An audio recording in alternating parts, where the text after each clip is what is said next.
സ്വന്തം ഒന്ന് ആലോചിക്കുക. എത്ര പേര് സ്വന്തം മക്കൾക്ക് വേണ്ടി അവരുടെ പാരത്രിക ലോകത്തിന്റെ വിജയത്തിന് വേണ്ടി മനസ്സറിഞ്ഞ് പ്രാർത്ഥിക്കുന്ന എത്ര ആളുകളുണ്ട്, എത്ര ആളുകളുണ്ട്. നമ്മുടെ മക്കളുടെ വിഷയത്തിൽ നാം എത്ര പ്രാർത്ഥന നടത്തിയിട്ടുണ്ട്. അള്ളാന്റെ പരിശുദ്ധമായ ഖുർആൻ പല സ്ഥലങ്ങളിലും മക്കൾക്ക് വേണ്ടി പ്രാർത്ഥിക്കാൻ വേണ്ടി പ്രത്യേകം പ്രാർത്ഥനകൾ തന്നെ പഠിപ്പിക്കുന്നുണ്ട്. റബ്ബി ഹബ്ലി മിൻ ലദുൻക ദുർരിയതൻ തയ്യിബ ഇന്നക സമീഉദ് ദുആ.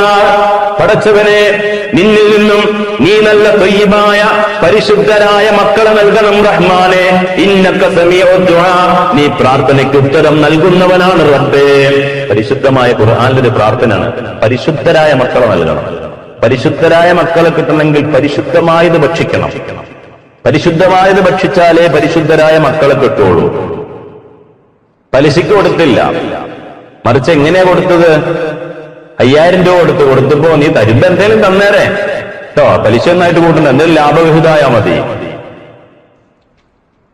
സ്വഭാവം മാറിയതിന്റെ തിരിച്ചൊന്നിപ്പോ അവൻ 5000 തന്നെയാണുള്ളൂ, ലാഭവിഹിതം തന്നൂല്ല. എന്നാലും ആ കൊടുത്ത ഇടപാടിന്റെ പേര് റിബ, പലിശയാണ്.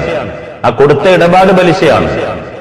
ഇടപാട് പലിശ തിരിച്ചു വന്നപ്പോ തന്നില്ല എന്നുള്ളതല്ല, ആ നടത്തിയ ഇടപാട് പലിശയാണ്, ഗൗരവമാണ് പലിശ. അങ്ങനെ എന്തെങ്കിലും രൂപത്തിൽ പലിശയുടെ സാധനം നമ്മുടെ ഉള്ളിൽ പോയി അക്കൗണ്ടിൽ പൈസ എടുക്കണം, നാം അത് പിൻവലിക്കുമ്പോൾ അതിൽ ഉള്ള പലിശയെക്കുറിച്ച് നമ്മൾ ചിന്തിക്കുന്നില്ല.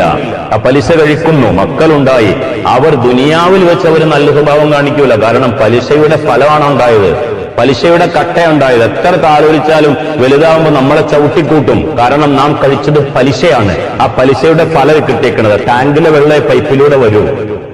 ടാങ്കിലെ വെള്ളം പൈപ്പ് തുറക്കുമ്പോൾ ടാങ്കിൽ ഏത് വെള്ളമാണോ, മലിന വെള്ളമാണോ, അതേ പൈപ്പിലൂടെ വരൂ.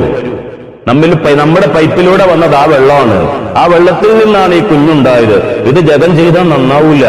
കാരണം നമ്മൾ കൊടുത്ത ഭക്ഷണം നല്ലതായിരുന്നില്ല, ശ്രദ്ധിക്കണമായിരുന്നു. അള്ളാഹു കാത്തുരക്ഷിക്കട്ടെ. സൂക്ഷിക്കേണ്ട കാര്യമാണ് ഉസ്താദെ. അക്കൗണ്ടിൽ ഇപ്പൊ അങ്ങനെയൊക്കെ ശ്രദ്ധിച്ചാൽ നടത്തൂല ഉസ്താദ്. ആ നടക്കാത്തവർക്ക് ദുനിയാവിലും ആഖിറത്തിലും നല്ല രൂപത്തിൽ നടക്കാൻ പറ്റൂല എന്നർത്ഥം. ചിന്തിക്കേണ്ടതും ഗൗരവത്തോടെ സൂക്ഷിക്കേണ്ടതായ കാര്യം നമ്മൾ സൂക്ഷിക്കൂല. അവസാനം ആരോട് പഴി പറയാൻ, ആരോട് പരാതി പറയാൻ? ഇങ്ങനെ സൂക്ഷിച്ച് ജീവിക്കുന്ന എത്ര ആളുകളുണ്ട്. ഒരു പൈസ തന്റെ അക്കൗണ്ടിൽ പലിശയുമായി ബന്ധപ്പെട്ടത് വരാതെ ശ്രദ്ധിക്കുന്ന സൂക്ഷിക്കുന്ന എത്ര ആളുകളുണ്ട്. അങ്ങനെ സൂക്ഷിച്ച് ജീവിച്ചാൽ അവന്റെ മരണം നല്ലതായിരിക്കും. ഏറ്റവും കൂടുതൽ മരണം മോശമാവാൻ പ്രധാനപ്പെട്ട ഒരു കാരണം പലിശയാണ്. മഹാന്മാര് പഠിപ്പിക്കുന്നതാണ്. ആഖിബത്ത് മോശമായി മരിക്കുന്നതിന്റെ ഏറ്റവും വലിയ ഘടകം പലിശയുമായി ബന്ധപ്പെടലാണ്. അള്ളാഹു കാക്കട്ടെ. ഇതിന്റെ ഗൗരവം നമ്മൾ നിസ്സാരമായി കാണും.